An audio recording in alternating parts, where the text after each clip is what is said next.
Hello guys, आज मैं आपको एक्सप्लेन करने वाली हूँ marriage first then fell in love का पार्ट 3। तो चलिए शुरू करते हैं। पार्ट 3 की स्टार्टिंग में हमें चूफियोंग की सिस्टर को दिखाया जाता है जो सॉन्गयन छा की बेइज्जती कर रही होती है। आप लोगों ने सुना ही होगा कि जितना बड़ा फैमिली बिजनेस, जितनी मालदार पार्टी उतनी ही छोटी सोच। तो ये भी बिल्कुल उसी टाइप की थी और वो सॉन्गयन छा से पूछती है कि तुम मेरे भाई से कब मिली, जिस पर सॉन्गयन छा कहती है कि 1.5 मंथ पहले। जिस पर उसकी सिस्टर कहती है कि वाह, तुम ना कितनी अमेजिंग हो, इतने कम टाइम में तुमने मेरे भाई को कन्विंस कर लिया कि वो तुमसे शादी कर ले। तुम्हारे पास ज़रूर ना कोई ट्रिक होगी जो तुमने यूज़ की है, और मुझे लगता है कि तुम ना एक जादूगरनी हो जो जिसने मेरे भाई पर जादू कर दिया है। जूफियोंग के फादर अपनी डॉटर को रोकने की कोशिश करते हैं और कहते हैं कि तुम इस तरीके से कैसे रूड वे में बात कर सकती हो, तुम चुपचाप ऊपर अपने कमरे में जाओ। जिस पर उसकी सिस्टर भी कहाँ कम थी, वो कहती है कि कमाल है, ये तो बिल्कुल भी अनफेयर है, अब मैं अपने घर में अपनी मन की बात भी नहीं कह सकती। जूफियोंग अपनी सिस्टर से कहता है कि देखो, तुमने अब्रॉड में स्टडी की है, लेकिन उसके बाद भी तुम्हें काफ़ी कुछ सीखना बाकी है,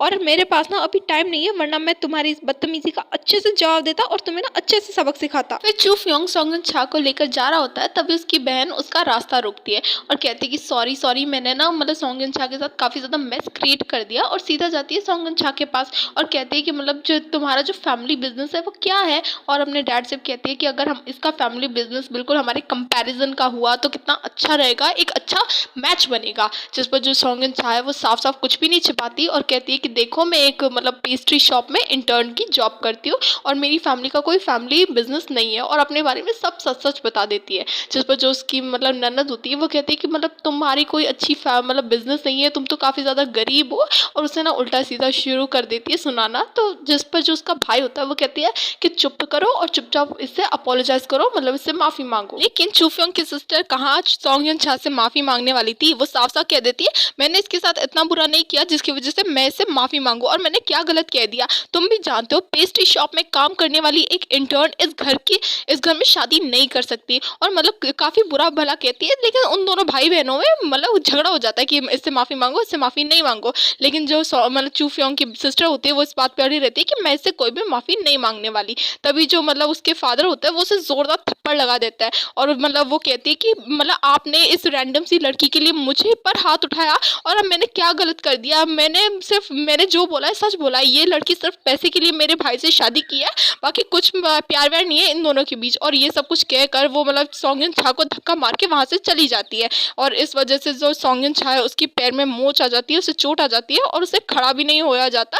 तो जो चूफियोंग है वो उसकी हेल्प करता है और कहता है कि आई एम सॉरी, मैं उसके बिहाफ पर माफ़ी मांगता हूँ। वो ना काफ़ी ज़्यादा यंग है, लेकिन जो जो सॉन्गयन छा है उसे चला भी नहीं जाता, तो चूफियोंग उसे गोदी में कैरी करके लेकर जाता है। जैसे ही वो दोनों अपने घर पहुंचते हैं तो जो चूफियोंग है वो सॉन्गयन छा को कैरी करने वाला होता है, लेकिन जो सॉन्गयन छा है वो कहती है कि नहीं नहीं, अब ना मैं काफ़ी ज़्यादा बेटर फील कर रही हूँ और मैं चल सकती हूँ। लेकिन चूफियोंग बिना उसकी बात सुने उसे गोदी में कैरी कर लेता है, और रात के टाइम पे सॉन्गयन छा की काफ़ी ज़्यादा केयर करता है, उसके पैर को मसाज वगैरह करता है, और कहता है कि जब भी तुम्हें कोई बुली करे ना दोबारा से, तो तुम डरना मत। अगर तुम उनसे डरोगी तो वो तुम्हें और भी ज़्यादा बुली करेंगे, परेशान करेंगे, और है ना, जब भी कुछ ऐसी सिचुएशन हो तो उससे घबराना मत, और तुम जानती हो कि तुम सिर्फ मेरी हो, तो मेरे अलावा तुम्हें कोई भी बुली नहीं करेगा। और इस तरीके से वो कुछ ज़्यादा ही पास आ जाता है सॉन्गयन छा के। तो जो सॉन्गयन छा है वो भी अपनी आंखें बंद कर लेती है, उसे लगता है कि जो चूफियोंग है वो उसे किस करने वाला है, लेकिन ऐसा होता कुछ नहीं है। वो कहता है कि सुबह ना तुम ना जल्दी सो जाना, सुबह मेरे लिए खाना ब्रेकफास्ट बनाना बिल्कुल भी मत भूलना। ये सुनकर तो सॉन्गयन छा को काफ़ी ज़्यादा गुस्सा आता है, और वो जाते हुए भी चूफियोंग को जर्क तक कह देती है। जैसे ही रात के टाइम पे सॉन्गयन छा की आंखें खुलती है तो वो देखती है कि जो चूफियोंग है वो बेवकूफ़ों की तरह दीवार से टकरा रहा होता है, वो एक्चुअली में नाइट वॉक कर रहा होता है। तो जो सॉन्गयन छा है वो चूफियोंग के पास आती है और कहती है चूफियोंग चूफियोंग, उसे उठाने की कोशिश करती है, लेकिन वो कोई रिस्पॉन्स नहीं करता। तो सॉन्गयन छा उसे अपने साथ अपने रूम में ले आती है, वो चूफियोंग को अपने बेड पर लेटाती है, उसके पैर ऊपर वगैरह रखती है, लेकिन जो चूफियोंग है उसे कोई स्लीप वॉक नहीं आता, वो सिर्फ आंखें नाटक कर रहा होता है। और जैसे ही सॉन्गयन छा को पता चलता है तो वो कहता है कि तुम जग रहे थे। तो चूफियोंग कहता है कि तुम इतनी रात को अपने रूम में मुझे मुझे सेड्यूस करने के लिए लेकर आई हो क्या। छा कहती है कि मेरा ऐसा कोई इंटेंशन नहीं था, वो तो तुम रात में नाइट मतलब स्लीप वॉक कर रहे थे तो मैं तुम्हारी हेल्प करने के लिए अपनी रूम में लेकर आई और तुम्हें बिठाया। जिस पर जो मतलब चूफिया होता है वो एकदम उसके पास आ जाता है और कहता है कि तुम ना झूठ बोल रही हो। और वो ना मतलब ट्राई करता है कि वो सॉन्ग छा के इंटीमेट हो जाए, लेकिन जो सॉन्ग छा है वो उसे नेक पर बाइट कर लेती है और कहती है कि तुम ये सब क्या कर रहे हो, तुम्हें मतलब अपना प्रॉमिस याद नहीं है क्या कि तुम मुझे टच नहीं कर सकते, और जो हमारी मैरिज है वो कॉन्ट्रैक्ट मैरिज है, फेक मैरिज है। जिस पर मतलब चूफियोंग कहता है कि ठीक है, मैं ये सब कुछ नहीं सुनना चाहता और मुझसे मतलब ये आर्ग्यू मत करो। और फिर जो चूफियोंग कहता है मतलब सॉन्गिन-छा कहती है कि देखो मैंने जो किया तुम्हारी हेल्प के लिए किया है, और वो तुम थे जो रात में मतलब स्लीप वॉक कर रहे थे, इसीलिए मैं कुछ नहीं चाहती हूँ तुमसे। जिस पर जो चूफियोंग कहता है कि ठीक है, लेकिन अगली बार अगर तुमने ऐसा कुछ किया ना तो फिर मैं जो तुम्हारा बेड है मतलब तुम्हारा बेड है वो तुम्हारा नहीं हमारा हो जाएगा, और इस बात को ना अपने दिमाग में बिठा लो। अगली सुबह सॉन्गयान चान अपना बोरिया बिस्तर बांधकर चूफियांग के घर से जा रही होती है, तभी सामने लिविंग रूम में चूफियांग बैठा होता है और वो पूछता है कि तुम अपना बोरिया बिस्तर बांधकर कहाँ जा रही हो। जिस पर सॉन्गयान चा कह देती है कि मैं अपने काम पे जा रही हूँ। जिस पर चूफियांग कहता है कि आज तो तुम्हारा वर्क मतलब ऑफ है ना, कि मतलब तुम्हारे आज की छुट्टी है, तो तुम कहाँ पे जा रही हो, और मतलब मैंने तुमसे बोला था ना 10 बार कि इस घर से भागने की हिम्मत वगैरह तुम मत करना और चुपचाप मेरे पास आकर बैठो। तो सॉन्गयान चा भी चूफियांग के पास आकर बैठती है। तो चूफियांग मतलब अपनी बैंडेज गले की बैंडेज की तरफ इशारा करता है और कहता है कि ये क्या है। जिस पर जो सॉन्गयान चान कहती है कि ये तो एक बैंडेड है। जिस पर मतलब चूफियांग भी कहता है लेकिन ये बैंडेड को एक्सप्लेन करोगी तुम। जिस पर मतलब सॉन्गयान चान कहती है कि मतलब हंसने लगती है वो, क्योंकि उसे रात का इंसिडेंट याद आता है। तो चूफियांग कहता है कि देखो मैं ऑफिस जा रहा हूँ और है ना तुम यहीं पर रुकना इस घर में। अगले दिन सॉन्गयान चा अपने पेस्ट्री शॉप की सफाई वगैरह कर रही होती है, तभी जो उसकी कोवर्कर है वो आती है और कहती है कि ये तो तुम्हारे काम करने का शिफ्ट नहीं है, लेकिन फिर भी तुम काम कर रही हो, तो तुम्हें अगर पैसे चाहिए तो तुम अपने रिच रिच बॉयफ्रेंड से क्यों नहीं मांगती। लेकिन सॉन्गयान चा कोई भी अटेंशन नहीं देती उसे, तो उसे गुस्सा आ जाता है और कोवर्कर उसे अपनी तरफ मोड़ कर कहती है कि तुम मुझे अटेंशन क्यों नहीं दे रही, मेरी बातों पर ध्यान क्यों नहीं दे रही। और जानबूझकर उसकी कोवर्कर क्रीम का जो मग है वो नीचे गिरा देती है और सारा इल्ज़ाम सॉन्गयान चा पे लगा देती है कि तुम इतनी केयरलेस कैसे हो सकती हो, तुमने क्रीम का मतलब मग है जो नीचे गिरा दिया। और मैनेजर को चिल्लाकर बुलाती है कि सॉन्गयान चा ने देखी कितना बड़ा कांड कर दिया है। और जो सॉन्गयान चा है वो माफ़ी मांगती है कि ये एक्सीडेंटली हुआ है, मैंने कुछ जानबूझ के नहीं किया। लेकिन वो कहती है कि मैं मतलब मैनेजर ये ना काफ़ी ज़्यादा एक्सपेंसिव क्रीम है, लेकिन अब ना हमारे पास ये स्टॉक है ही नहीं, तो अब हम क्या करेंगे।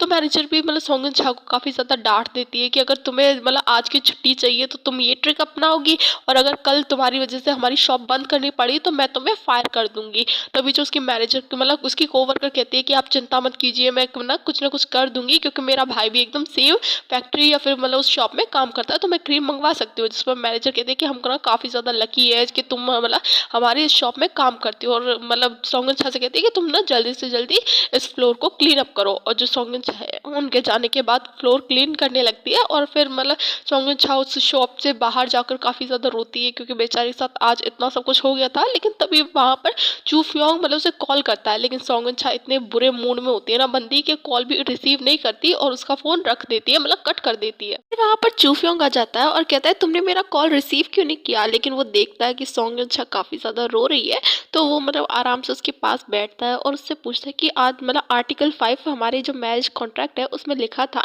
कि तुम्हें मतलब मेरी वाइफ को मुझे हमेशा अपडेट करते रहना होगा कि क्या हुआ क्या नहीं हुआ। और वो पूछता है सॉन्गयान चा क्या हुआ जिसकी वजह से तुम रो रही हो। तो सॉन्गयान चा कहती है चूफियांग, और फिर वो अपनी सारी पूरी बात बताती है कि आज क्या हुआ क्या नहीं हुआ। जिस पर चूफियांग कहता है कि बस इतनी सी बात को लेकर तुम रो रही हो, तुम ना एक काम करो अंदर जाओ और मैं इस प्रॉब्लम को जल्दी से जल्दी फिक्स कर दूंगा। फिर हमें दिखाया जाता है कि जो मैनेजर और कोवर्कर है वो पेस्ट्री शॉप में काम कर रही होती है। तभी वहाँ पर एक बंदा काफ़ी सारी मतलब वो क्रीम लेकर आया होता है, और तभी उसे देखकर जो मैनेजर होती है वो कहती है कि मिस्टर गुयो आप यहाँ पर क्या कर रहे हो। एक्चुअली में ये जो बंदा होता है ना वो उस क्रीम कंपनी का ओनर होता है जिसे मतलब सॉन्गयान चा ने गिरा दिया था।